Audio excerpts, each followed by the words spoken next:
이 자리에 오신 여러분들 주님의 이름으로 환영하고 축복합니다. 네, 우리 옆 사람과 앞뒤 사람과 인사하겠습니다. 참 잘 오셨습니다. 환영합니다. 주님의 이름으로 사랑합니다. 축복합니다.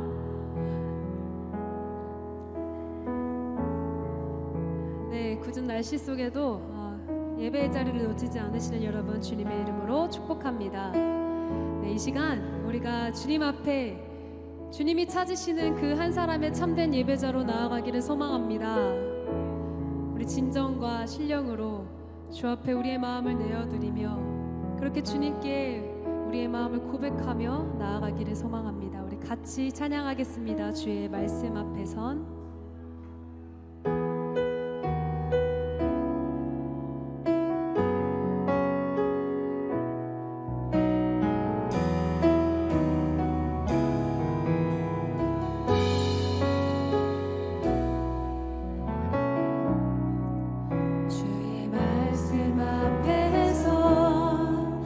당신은 참된 예배자 그토록 찾으시던 하나님의 기쁨 이 세상을 향한 거룩한 생명빛 되어 이 세상을 위한 구원의 소망 되어 영원한 하나님의 나라 함께 세워가리. 처음부터 다시 한번 찬양합니다. 주의 말씀 앞에서 당신은 참된 예배자 그토록 찾으시던 하나님의 기쁨 이 세상을 향한 거룩한 생명빛 되어 이 세상을 위한 구원의 소망 되어 영원한 하나님의 나라 함께 세워가리. 이 세상을 향한 거룩한 생명빛 되어 이 세상을 위한 구원의 소망 되 영원한 하나님의 나라 하나님의 나라 함께 세워가리. 우리 목소리 높여 찬양합니다. 주의 부르심 따라 당신의 삶을 누릴 때 세상은 당신 안에서 주의 영광 보리라. 이 세상을 이긴 주님의 군사 되어 이 세상을 섬긴 주님의 선거발 되어 영원한 하나님의 나라 함께 세워가. 2절로 다시 한번 고백합니다. 주의 부르심 따라 당신의 삶을 드릴 때 세상은 당신 안에서 주님의 크신 영광을 보게 됩니다. 이 세상을 이긴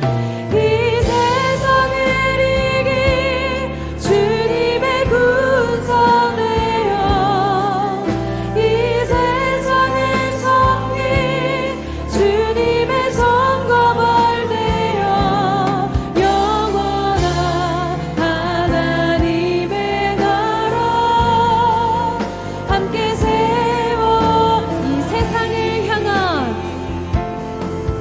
이 세상을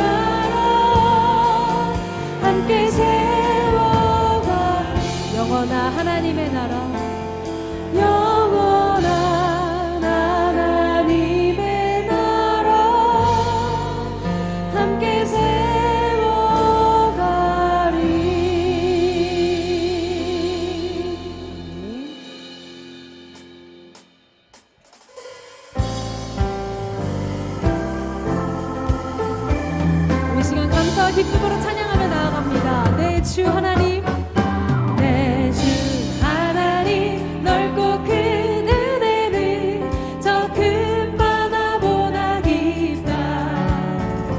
너고 닷줄 길러 깊은 대로 저 한가운데 가보라. 언덕을 떠나서 장파에 배 띄워 내 주 예수 은혜의 바다로 내 맘 뻗쳐 이절로 고백합니다. 왜 너 인생은 언제나 거기서 저 큰 바다 물결 보고 그 윗 모르는 깊은 바닷속을 한번 헤아려 안 보나. 언덕을 떠나서 장파에 배 띄워 내 주 예수 은혜의 바다로 내 맘껏 져가라. 많은 사람이 얕은 물가에서 저 큰 바다 가려다가 찰싹거리는 작은 파도 보고 마음 약하여 못 가네. 언덕을 떠나서 장파에 배 띄워 내 주 예수 은혜의 바다로 내 맘껏 져가라.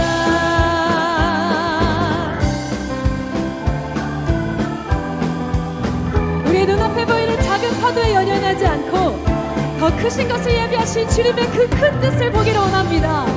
이 시간 우리 한 목소리로 같이 4절 찬양하며 나아갑니다. 자, 곧 가거라. 자, 곧 가거라. 이제 곧 가거라. 저 큰 은혜 바다 향해. 자, 곧 내 노래 저 깊은 데로 가라.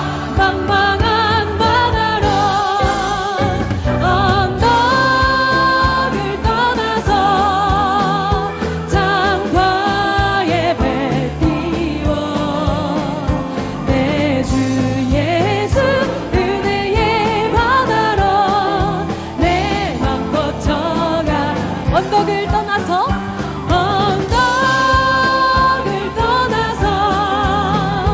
장파에 배 띄워 내 주 예수 은혜의 바다로 내 맘껏 져. 우리 마지막으로 고백합니다. 언덕을 떠나서 장파에 배 띄워 내 주 예수 은혜의 바다로 내 맘껏 져가라.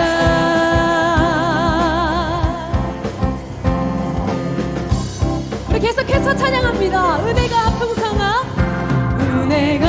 풍성한 하나님은 믿는 자 한 사람 한 사람 어제도 오늘도 언제든지 편찮고 보호해 주시. 고백합니다. 은혜가 풍성한 하나님 믿는 자 한 사람 한 사람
주님의 기쁘신 세상에 널리 전하리니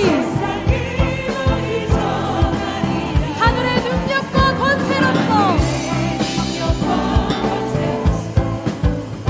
오늘도 입혀 주옵소서. 주여 성령의 사들을 오늘도 내리어 주소서. 성령의 뜨거운 불길로서 오늘도 우리 마지막으로 다시 한번 고백합니다. 주여 주여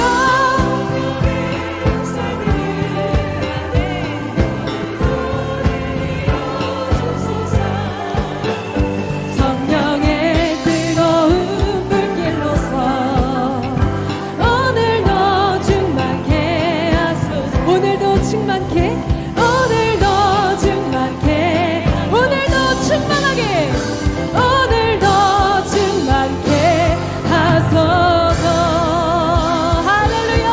우리 감사 영광의 박수 올려드립시다.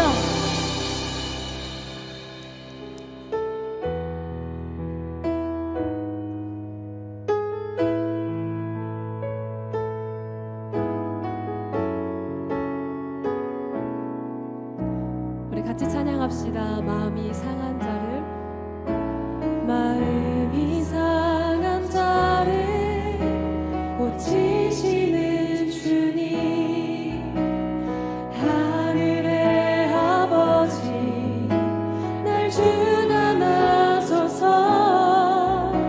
주의 길로 인도하사 자유케 하소서. 새 일을 행하사 붙게 하소서. 의에 줄이고 목이 마르니 성령의 길을 부소서. 의에 줄이고 목이 마르니 내 잔을 채워 주소서.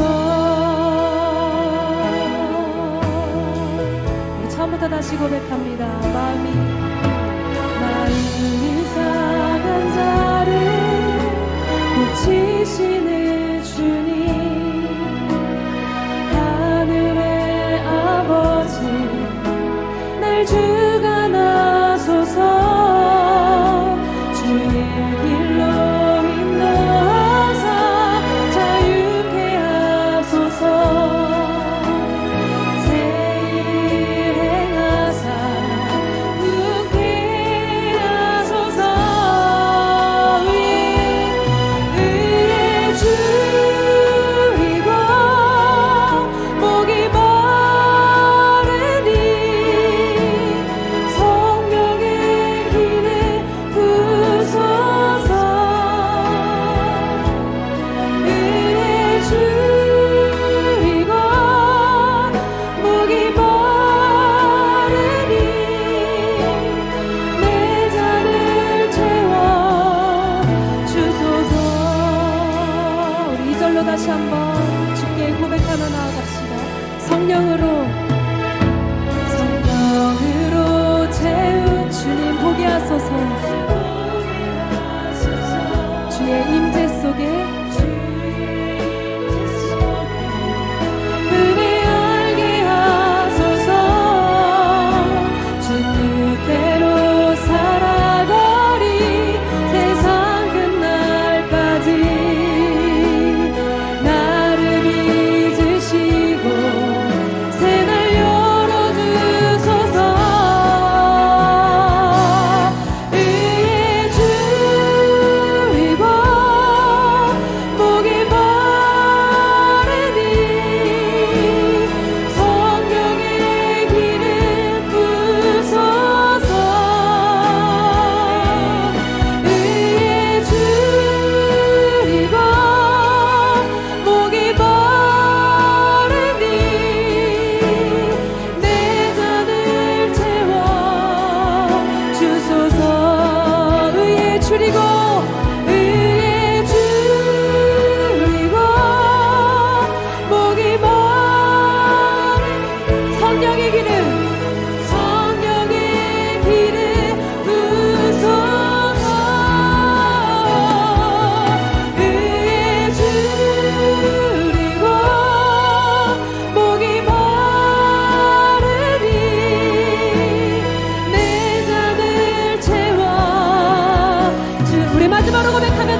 찬양의 가사 붙잡고 예배로 나아갑니다. 우리의 마음을 이미 다 아시고 그 마음을 고치시는 위로의 하나님을 우리가 보기 원합니다.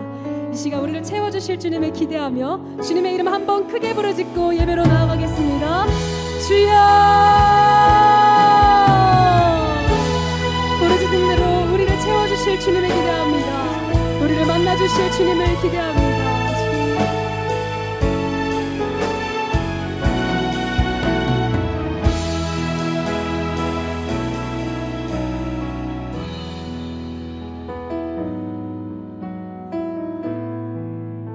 하나님, 오늘도 거룩한 주의 백성들이 주님의 전에 나와 하나님의 은혜를 구하며 예배하며 나아갑니다. 하나님, 이 시간 가운데 우리 가운데 임재하여 주시고 하나님께서 찾으시는 그 예배자가 우리 모두가 되게 하여 주시옵소서. 갈급한 심령으로 나아가오니 성령의 단비를 내려주시고 하나님의 능력을 구하며 나아가는 자들에게 성령의 능력으로 채워주시고 마음이 상한 자들에게는 위로의 능력으로 채워주시옵소서. 오늘도 하나님만이 이 예배의 주인공이 되어주시고 오직 하나님만이 영광받아 주옵소서. 감사드리며 예수님의 이름으로 기도하옵나이다. 아멘. 다시 우리가 지금 마태복음으로 돌아왔습니다. 자, 오늘 본문은 예수님께서 베드로와 야고보와 요한 이 세 명의 제자를 데리고 변화산에 올라가셨었죠. 그리고 변화산에서 다시 내려오신 상황입니다. 당연히 산 밑에는 몇 명의 제자들이 있었을까요? 9명의 제자들이 있었겠죠. 자, 산에서 예수님께서 내려오셨는데 한 사람이 예수님을 보더니 막 달려와서 꿇어 엎드려서 간청을 하게 됩니다. 그게 오늘 본문 15절에서 16절이에요. 주여, 내 아들을 불쌍히 여기소서. 그가 간질로 심히 고생하여 자주 불에도 넘어지며 물에도 넘어지는지라. 내가 주의 제자들에게 데리고 왔으나 능히 고치지 못하더이다. 자, 지금 이 아버지가 이야기하는 것은 두 가지예요. 첫 번째는 우리 아들이 지금 많이 아픕니다. 그리고 두 번째는 그래서 당신의 제자들에게 데리고 왔는데 당신의 제자들이 고치지 못하더이다. 이것입니다. 자, 그러자 예수님께서 대답을 하십니다. 그것이 17절 18절이에요. 예수께서 대답하여 이르시되 믿음이 없고 패역한 세대여, 내가 얼마나 너희와 함께 있으며 얼마나 너희에게 참으리요. 그를 이리로 데려오라 하시니라. 이에 예수께서 꾸짖으시니 귀신이 나가고 아이가 그때부터 나으니라. 아멘. 자, 예수님은 믿음이 없는 세대, 이 패역한 세대를 꾸짖으셨어요. 탄식하시며 그 아이를 데려오라고 하시고 그리고 친히 예수님께서 고쳐주시게 됩니다. 자, 여기서 믿음이 없음을 꾸짖으시며 능력을 행하셨다. 자, 이 말은 다른 말로 하면 믿음이 있었으면 능력을 행하였을 것이다 라는 것이죠. 그렇죠? 그러니까 문맥상으로 볼 때에 믿음 이퀄 능력이 되는 것입니다. 믿음은 곧 능력이라는 거예요. 믿음이 있다면 능력을 행할 수 있다라는 것을 여러분 믿으십니까? 여러분, 이것을 잊지 마십시오. 믿음이라는 것은 굉장히 중요한 것이고 또 믿음이라는 것은 매우 좋은 것입니다. 믿음은 위로는 우리의 구원의 근거가 되는 거예요. 그리고 아래로는 이 땅에서 우리가 이 세상을 이기는 능력이 되는 것입니다. 그래서 믿음은 너무나도 중요한 것이고 믿음이 있다면 여러분들은 능력도 함께 있어야 되는 것입니다. 믿음이 곧 능력이기 때문에. 그런데 보통 우리는 안 그러죠. 우리는 믿음은 그냥 믿음이고 또 능력은 능력이에요. 그래서 믿음과 능력을 우리는 별개로 생각을 하게 됩니다. 그래서 믿음은 있지만 능력이 없어도 그것에 대해서 그렇게 특별히 이상하게 생각하지 않아요. 마치 붕어빵에 붕어가 없는 것을 당연하게 여기듯이 믿음은 있는데 능력이 없는 것을 우리는 당연하게 생각하기까지 하게 됩니다. 그런데 여러분, 아니에요. 여러분, 우리의 믿음이 만약에 진정한 믿음이라고 한다면 그것은 반드시 이 세상을 이기는 힘이 되는 것입니다. 그래서 세상을 이기는 이김은 이것이니 우리의 믿음이니라 라고 말씀을 하시는 거예요. 그러니까 믿음 이퀄 능력이고 믿음과 능력은 뗄래야 뗄 수가 없는 관계에 있는 거예요. 자, 그렇다면 믿음이 없고 패역한 세대, 믿음이 없어서 그렇다 치고, 자, 세대는 그렇다 치지만 제자들은 왜 이 아이의 병을 고치지 못했던 것일까요? 제가 생각할 때 굉장히 민망했을 것 같아요. 아마 제자들이 뭐 호기롭게 이 아이의 병을 고치겠다고 손을 얹고서 더러운 귀신아 떠나라라고 선포를 했는데 귀신이 멀뚱멀뚱 쳐다보기만 해요. 그래서 넌 뭐니? 얘 뭐래? 이러면서 떠나가지 않는 거예요. 사람들이 많은 자리에서 얼마나 이게 소위 말해서 가오가 떨어지고 민망하지 않았겠습니까? 그런 상황이 된 거예요. 왜 제자들은 이 아이를 고치지 못한 것일까요? 자, 사실 이들이 예전에는 이러한 능력이 있었습니다. 마태복음 10장에서만 해도 이 제자들에게 예수님께서 그 능력을 주셨어요. 그래서 10장 1절에 보시면 예수님께서 그 12제자를 부르사 더러운 귀신을 쫓아내며 모든 병과 모든 악한 것을 고치는 권능을 주셨다라고 말씀을 하세요. 그래서 그때는 그들이 나가서 실제적으로 병자도 고치고 귀신도 내쫓고 했었단 말이에요. 그런데 그때는 됐는데 지금은 안 되는 상황인 거예요. 왜 지금은 안 되는 것일까요? 자, 우리가 아까 믿음은 능력이다라고 말씀을 드렸죠. 자, 이 공식에 대입해 보면은 답이 나오겠죠. 이들에게 능력이 나타나지 않았던 이유는 뭐 때문입니까? 믿음이 없었기 때문이다라는 거예요. 자, 그래서 제자들이 예수님께 조용히 가서 은밀하게 물어봅니다. 우리는 왜 못 고친 겁니까? 우리는 왜 안 됐던 겁니까? 물어봐요. 그것이 19절입니다. 이때에 제자들이 조용히 예수께 나와 이르되 우리는 어찌하여 쫓아내지 못하였나이까? 20절 이르시되 너희 믿음이 작은 까닭이니라. 진실로 너희에게 이르노니 만일 너희에게 믿음이 겨자씨 한 알만큼만 있어도 이 산을 명하여 여기서 저기로 옮겨지라 하면 옮겨질 것이요 또 너희가 못할 것이 없으리라. 자, 이렇게 말씀을 하세요. 자, 예수님의 대답 역시 동일하시죠. 뭐 때문이라고요? 너희의 믿음이 작은 까닭이다라고 말씀을 하세요. 너희에게 믿음이 겨자씨 한 알만큼만 있어도, 여러분 겨자씨 얼마나인지 아십니까?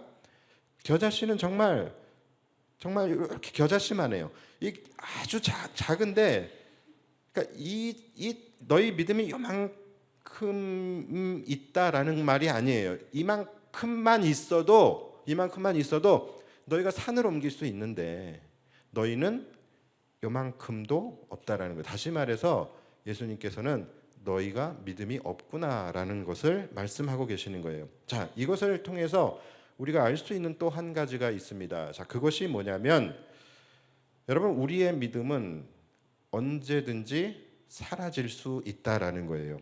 우리의 믿음은 고정되어 있는 것이, 제자들도 마태복음 10장까지만 해도 그들은 믿음이 충만했습니다. 그러나 지금은 믿음이 없어진 거예요. 자, 우리의 믿음이 고정되어 있는 것이 아니에요. 얼마든지 상황에 따라서, 환경에 따라서 변하거나 바뀌거나 변질될 수 있다라는 것이죠. 여러분들도 한번 생각해 보세요. 자기 자신을 한번 생각해 보십시오.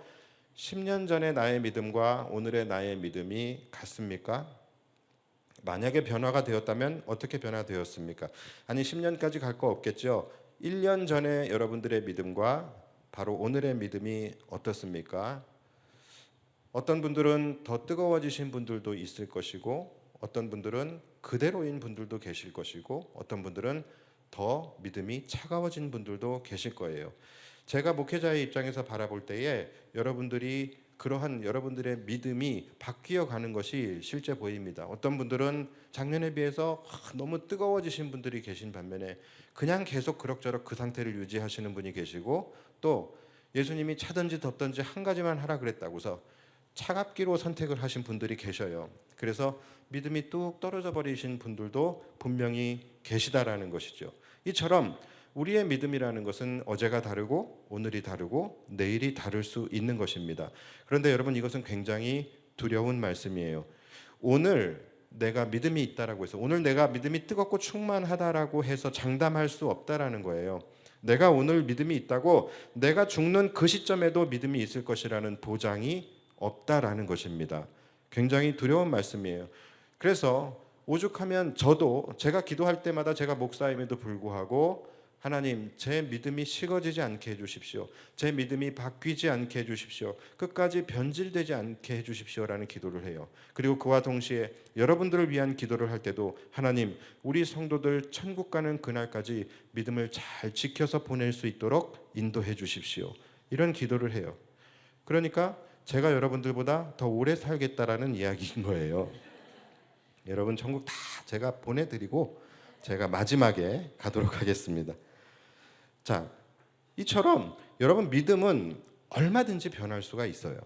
왜 성도들이 멀쩡히 잘 다니다가 교회를 안 다니고 믿음이 떨어지고 그러겠습니까?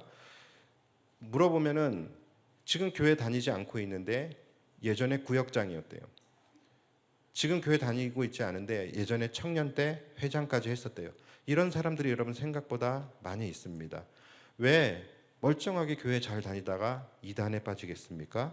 그러니까 이러한 모든 것들이 믿음이 바뀌어질 수 있다라는 거예요. 여러분 오늘부터 시작해서 숨이 멎는 그 순간까지 여러분들의 믿음을 잘 지키시기를 주님의 이름으로 축복합니다. 마지막에 우리 안에 믿음이 있어야 우리는 하나님 나라에 갈 수 있는 거예요. 그래서 여러분 교회가 중요한 것입니다. 교회가 중요한 것이고 좋은 교회를 다니는 것이 무엇보다도 중요한 것입니다. 오늘 말씀의 제목이 뭡니까? 좋은 기도, 좋은 믿음이에요. 그런데 우리가 좋은 기도, 좋은 믿음을 소유하기 위해서 이것은 좋은 교회로부터 시작이 되는 것입니다. 여러분 제가 한번 여쭤볼게요. 여러분 인생에 있어서 학교가 중요합니까? 교회가 중요합니까? 여러분 인생에 있어서 학교가 더 중요해요? 교회가 더 중요해요?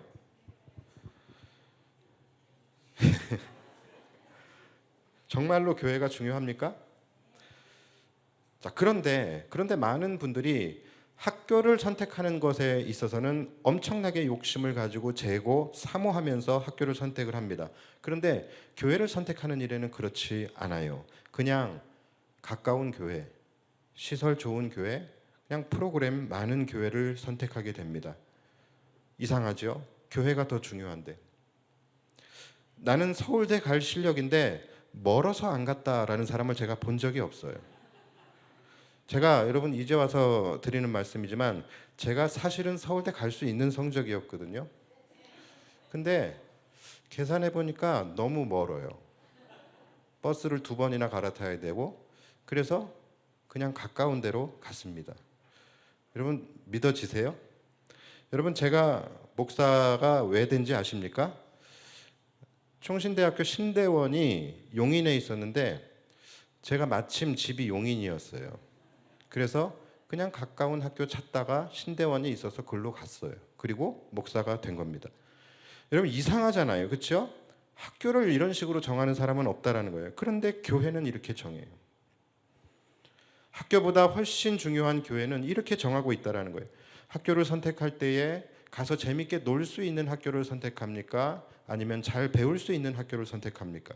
그런데 많은 성도들은 시설이 좋은 교회, 프로그램이 많은 교회, 성도의 교제가 있을 수 있는 교회, 교통이 좋은 교회, 이렇게 본질이 아닌 것을 기준으로 교회를 찾아다닙니다.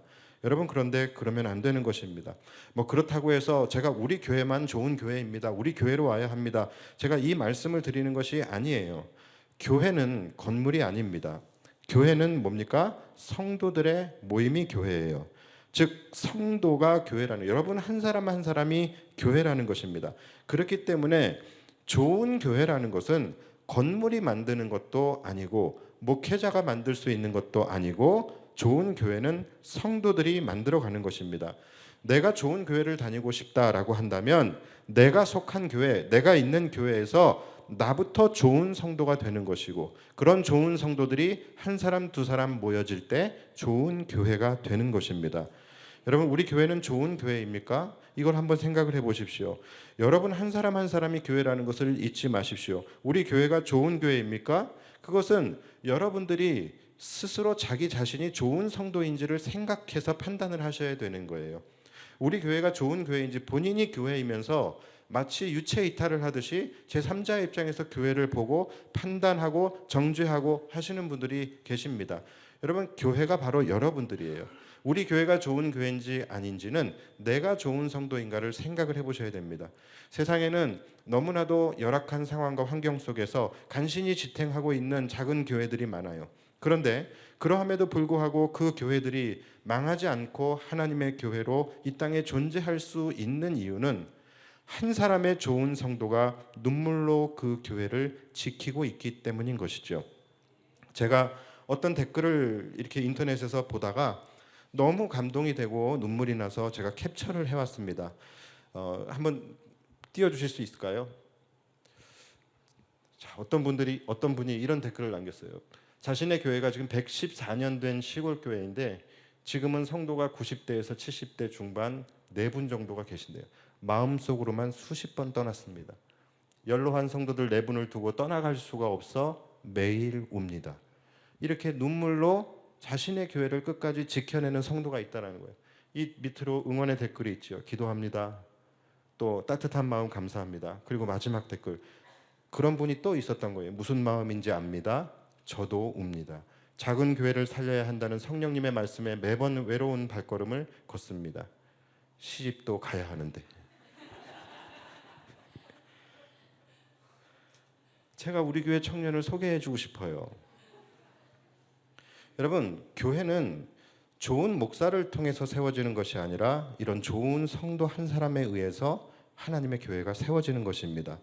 이렇게 울면서라도 교회를 지켜내는 한 사람 때문에 하나님의 교회는 무너지지 않는 것입니다. 이분들이 교회에서 무슨 즐거움이 있겠습니까? 지금 딱 봐도 교회가 즐겁지 않을 거예요. 교회가 이분들에게는 십자가의 길일 겁니다. 그리고 교회 가는 것이 이분들에게는 고통일 것 같아요. 그러나 나를 위해서가 아니라 내가 아닌 하나님의 교회를 지키기 위해서 울면서라도 다니는 성도 한 사람, 그 사람이 있기 때문에 지금까지 한국 교회는 무너지지 않고 있는 것이고, 비록 그 교회가 4명밖에 안 되는 아주 초라하고 작은 교회라 할지라도 결코 그 교회는 작은 교회가 아닙니다. 하나님이 가장 소중히 여기시는 좋은 교회가 되는 것이죠. 여러분, 우리 교회도 지금까지 수많은 어려움을 지나면서 여기까지 온 거예요. 그런데 항상 그 어려움을 딛고 교회가 더 굳건하게 세워질 수 있었던 이유는 교회를 지키고자 하는 좋은 성도들이 있었기 때문이에요. 지금도 마찬가지입니다. 우리 교회가 이런 상황 속에서도 지금 흔들리지 않는 이유는 어딘가 교회를 위해서 눈물로 기도하고 있는 좋은 성도들이 있기 때문이고, 또 교회를 지키기 위해서 몸을 들여 헌신하고 있는 좋은 성도들이 있기 때문인 것이죠. 하나님의 은혜가 그들에게 임하기를 소원합니다. 사랑하는 여러분, 좋은 교회는 하나님의 교회를 위해 눈물로 기도하며 끝까지 지켜내는 좋은 성도들이 모여서 좋은 교회가 되는 것입니다. 우리가 천국 가는 그날까지 우리의 영혼과 또 우리의 믿음을 의탁하고 있는 곳이 교회이잖아요. 그리고 또 우리 사랑하는 자녀 세대들이 또 장차 기쁨으로 신앙생활하고 믿음 생활하며 복을 누려야 하는 곳이 바로 교회인 것이죠. 여러분, 우리가 함께 좋은 교회를 만들어야 하지 않겠습니까? 좋은 교회를 만들어서 우리 다음 세대들에게 물려주어야 하지 않겠습니까? 그렇기 위해서는 우리 각자 한 사람 한 사람이 좋은 성도가 되어야 하는 것입니다. 여러분, 좋은 성도가 되어주시기를 주님의 이름으로 다시 한번 부탁을 드립니다. 자, 그러면 우리가 다시 돌아가서 제자들의 믿음이 없어져 버렸어요. 제자들의 믿음이 없어지게 된 이유가 무엇일까? 자, 그 이유는 바로 예수님께서 십자가와 죽음에 관해서 이야기하셨기 때문인 거예요. 예수님이 그동안에는 이들과 함께 다니시면서 그런 말씀을 안 하셨어요. 그리고 그들과 함께 기적을 베푸시고 병자를 고치시고 귀신을 내쫓으시면서 사람들의 슈퍼스타가 되셨지요. 자, 그때까지만 해도 이들도 좋았습니다. 예수님이 하나님의 아들이시구나, 예수님이 메시아가 되신다라는 것을 이들은 한 번도 의심하지 않았습니다. 이들 안에 믿음이 충만했어요. 그래서 이들도 담대히 나가서 복음을 전하고 손을 얹어 기도할 때마다 병자가 낫고 귀신이 떠나가고, 이러한 역사들이 이 제자들을 통하여서도 일어났었다라는 것이죠. 자, 그런데 오늘 본문 직전에, 바로 직전이면 16장이 되겠죠. 자, 16장에서 예수님께서 비로소 제자들을 향하여 자신이 예루살렘에서 고난을 받으시고 십자가에 달려 죽게 되실 것을 말씀을 하셨어요. 자, 그때부터 이 제자들의 믿음이 무너지기 시작을 한 것입니다. 왜요? 자신이 생각했던 영광의 길이 아닌 것 같기 때문에. 왜 예수님은 하나님의 나라가 이미 임했다라고 선언해 놓고 왜 지금 와서 십자가를 이야기하시고 죽음을 이야기하실까? 자신이 메시아라고 말씀하셔 놓고 왜 이제 와서 말을 바꾸시는가? 왜 지금 십자가에서 죽는다라는 말씀을 하시는 거지? 제자들은 혼란스러웠던 것이죠. 예수님이 메시아가 아닌가? 예수님이 메시아가 아닐 수도 있겠다라는 의심을 하기 시작을 한 거예요. 여러분, 의심을 한다라는 것은 곧 뭡니까? 믿음이 사라지고 있다라는 것이죠. 자, 이러한 상황 속에서 병을 고치고 귀신을 떠나가게 한다라는 것이 그 능력이 이들에게 나타날 수가 있겠습니까? 자, 이처럼 여러분, 우리 안에 믿음이라는 것이 있느냐 없느냐에 따라서 삶의 열매들이 확실하게 달라지게 되는 것이죠. 여러분, 우리도 마찬가지예요. 여러분들의 삶이 혹시 지금 어떤지 잘 모르겠어요. 그러나 여러분들의 삶이 그럭저럭 평안할 때는 믿음 지킬 수 있습니다. 믿음 지키는 게 그렇게 어렵지 않아요. 그리고 내 삶이 평안하고 좋을 때는 믿음 지키기가 쉬워요. 그런데 만약에 가정했을 때, 물론 그래서는 안 되겠지만 10년 후, 20년 후에 여러분들이 엄청난 고난을 만나게 된다면, 하루하루가 고난과 시련의 연속이고 내 마음속에서 하나님이 정말로 살아계시나 라는 의심이 들 만큼 내 삶이 고난의 길로 접어들게 된다라고 한다면, 여러분, 그때도 여러분들의 믿음을 지키실 수 있겠습니까? 물론 지금의 마음으로는 지킬 수 있다라고 생각을 할 거예요. 지금 마음으로는 우리는 순교도 합니다. 주님을 위해서 순교도 할 수 있다라고 생각을 해요. 그러나 여러분, 정작 그때가 되었을 때에 과연 내 믿음을 지킬 수 있을까? 여러분, 이것은 결코 쉬운 문제가 아니라는 거예요. 그때 내 믿음이 어떻게 될지 장담할 수 없다라는 것입니다. 그래서 이러한 상황을 만났을 때에 흔들리지 않을 수 있는 좋은 믿음, 그 좋은 믿음이 우리에게 반드시 필요한 것이고, 내가 믿음을 지켜낼 수 있도록 옆에서 도와주고 조력해주고 붙들어줄 수 있는 좋은 교회, 좋은 목회자, 그리고 좋은 동역자, 이거 반드시 여러분들에게 필요한 것입니다. 여러분, 자신의 믿음을 정말로 잘 관리해내시고 민감하게 지켜내셔야 합니다. 많은 분들이요, 월급이 오르지 않고 수익이 오르지 않는 것에는 굉장히 민감해요. 그러나 내 믿음이 오르지 않고 있는 것에 대해서는 굉장히 관대합니다. 많은 사람들이 자신의 성적이 떨어지는 것에 대해서는 굉장히 민감합니다. 그러나 자신의 믿음이 떨어지고 있는 것에 대해서는 굉장히 관대하다라는 것이죠. 뭔가가 잘못된 것입니다. 여러분, 믿음이라는 것은 우리의 생명과도 같은 것입니다. 믿음은 우리의 구원의 근거가 되고 삶을 지탱하는 동력이며 능력이 되는 것입니다.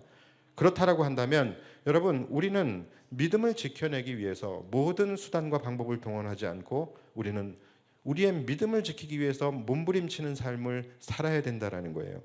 제자들처럼 언제 어떤 환경에 우리가 직면하게 될지 모르는 거예요. 그리고 그때에 어떻게 우리의 믿음이 변질되게 될지 모르기 때문이에요.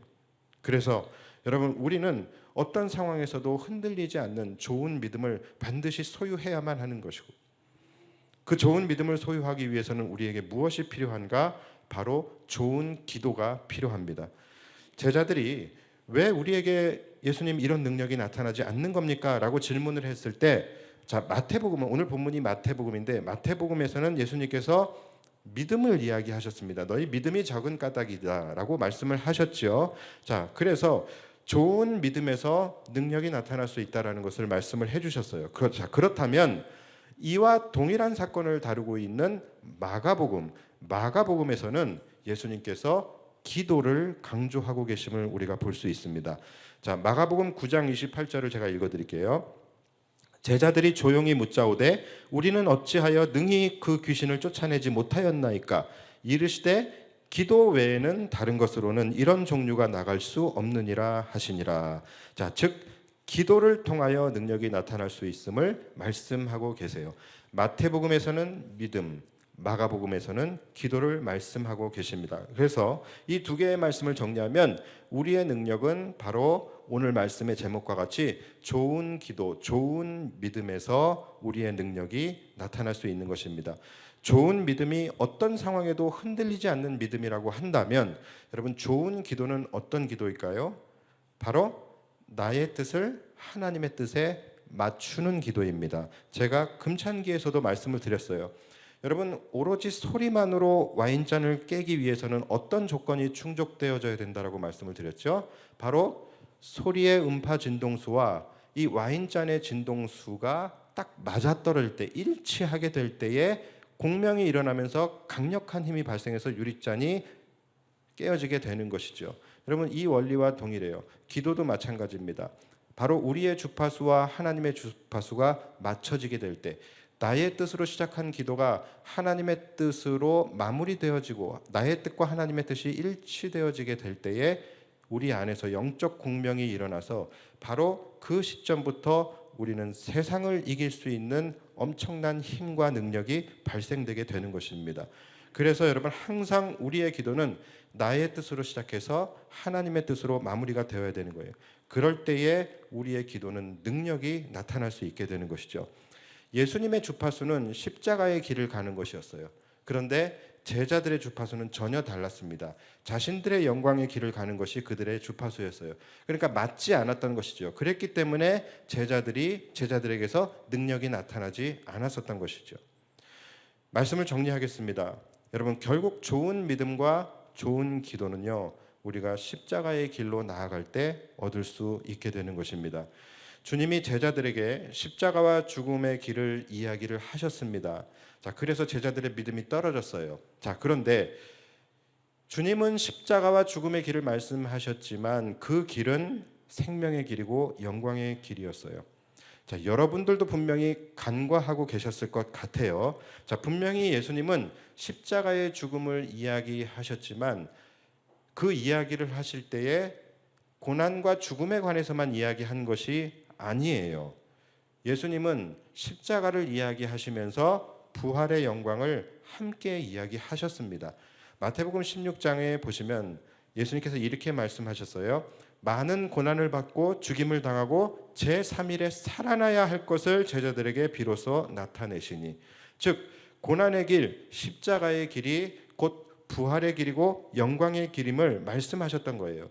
그런데 제자들은 그저 십자가의 죽음, 이것만, 여기에만 매몰돼서 여기서 모든 것이 끝난 것이라고 생각을 하고 그 후에 있을 부활을 바라보지 못한 거예요. 그 후에 있을 영광을 그들은 듣지도 않은 것입니다.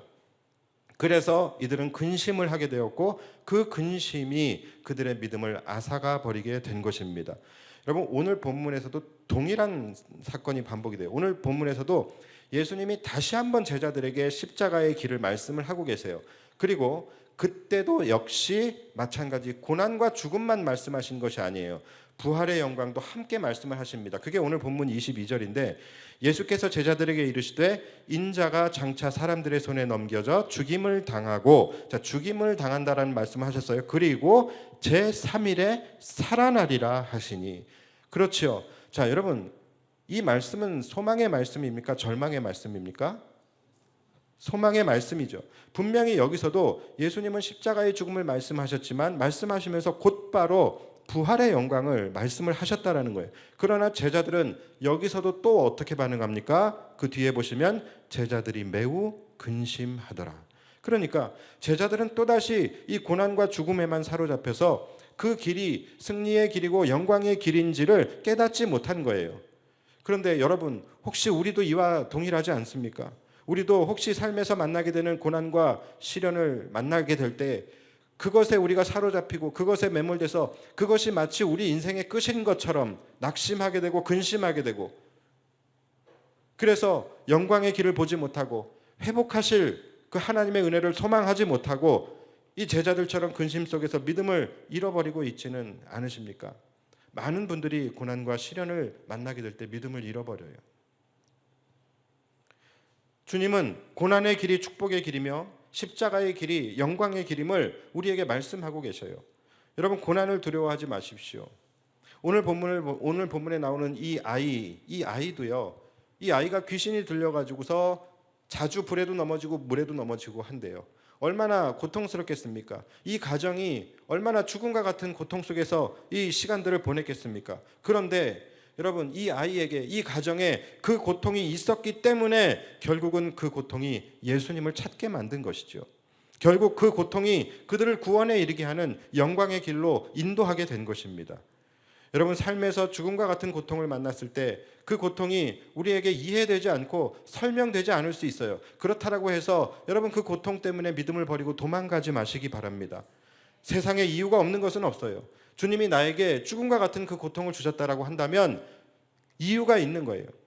우리는 그 고통을 부여잡고 끝까지 주님을 찾아야 하는 것이고 끝까지 주님 앞으로 나아가야 하는 것입니다.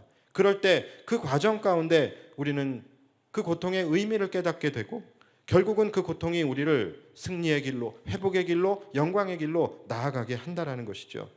여러분, 고난이야말로 우리를 주님 앞으로 인도하는 유익이 되고 우리를 영광의 길로 나아가게 되는 축복이 되는 것입니다. 그래서 고난이 숨은 축복이라고 말씀하는 거예요. 아무쪼록 여러분, 좋은 믿음, 좋은 기도, 이것을 소유하셔서 날마다 영광과 축복의 길로 나아가실 수 있는 저와 여러분들이 되시기를 예수님의 이름으로 축복합니다. 기도하겠습니다.